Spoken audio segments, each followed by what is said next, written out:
رضی اللہ تعالی عنہ سے حضرت عمر فاروق نے پوچھا کہ آئے ابی، تقویٰ کسے کہتے ہیں؟ سنیے تقویٰ کیا ہے؟ بار بار آیا اللہ سے ڈرو، اللہ سے ڈرو، اللہ سے ڈرو، یہ ڈر کیا ہے؟ اس مثال کو سمجھ لیجئے، پورا تقویٰ سمجھ میں آ جائے گا، پوری تقریر سمجھ میں آ جائے گی۔ حضرت ابی نے حضرت عمر سے کہا، آئے عمر، تقویٰ نہیں جانتے ہو کسے کہتے ہیں؟ کہ نہیں، مجھے سمجھائیے تقویٰ کسے کہتے ہیں۔ کہا عمر، کبھی جنگل میں گئے ہو؟ ہاں، جنگل میں کانٹے ہی کانٹے بچھے ہوئے ہوں اور آپ کے پیر میں چپل نہ ہو اور جانا بھی ضروری ہو، گزرنا بھی ضروری ہو، تو آپ کیا کریں گے؟ اب جو بھی اٹھے گا موبائل والا، اس کا موبائل ہم چھین کے یہاں رکھ دیں گے۔ آپ لوگ سیٹ ہی نہیں کر پا رہے ہیں۔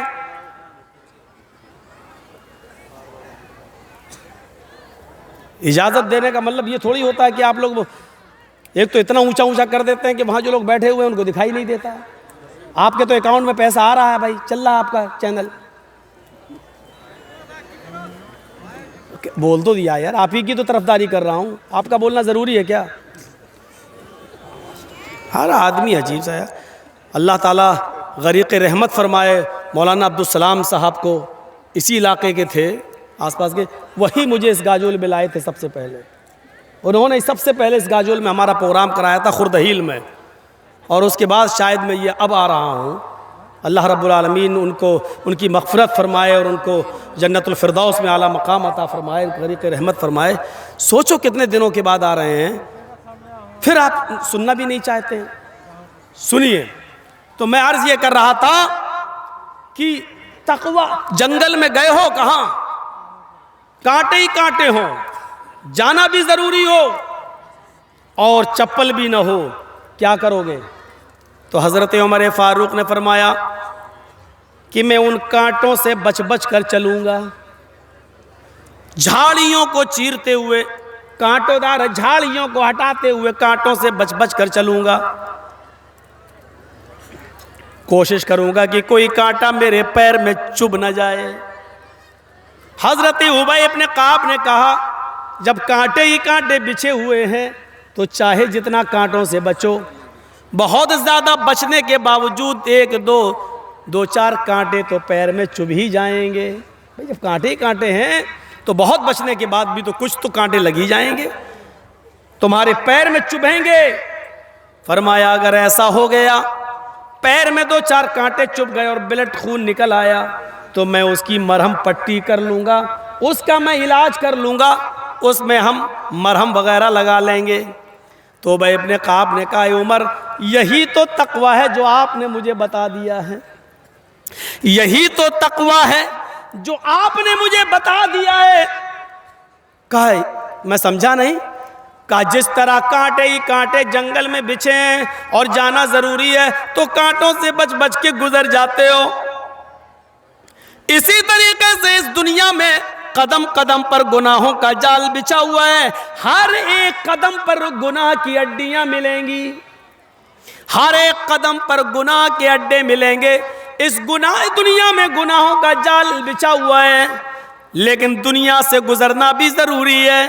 اس لیے اے عمر، جیسے جنگل میں کانٹوں سے بچ بچ کے گزر جاتے ہو، اسی طریقے سے دنیا میں گناہوں سے بچ بچ کے گزر جاؤ، دنیا میں گناہوں سے بچ بچ کے نکل جاؤ۔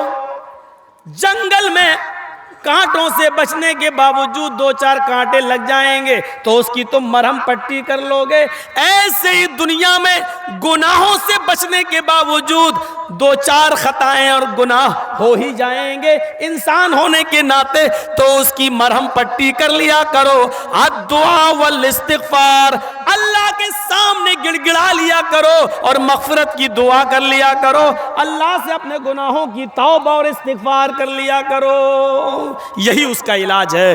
یہ تقویٰ کی تعریف بتائی، یہ تقویٰ کی۔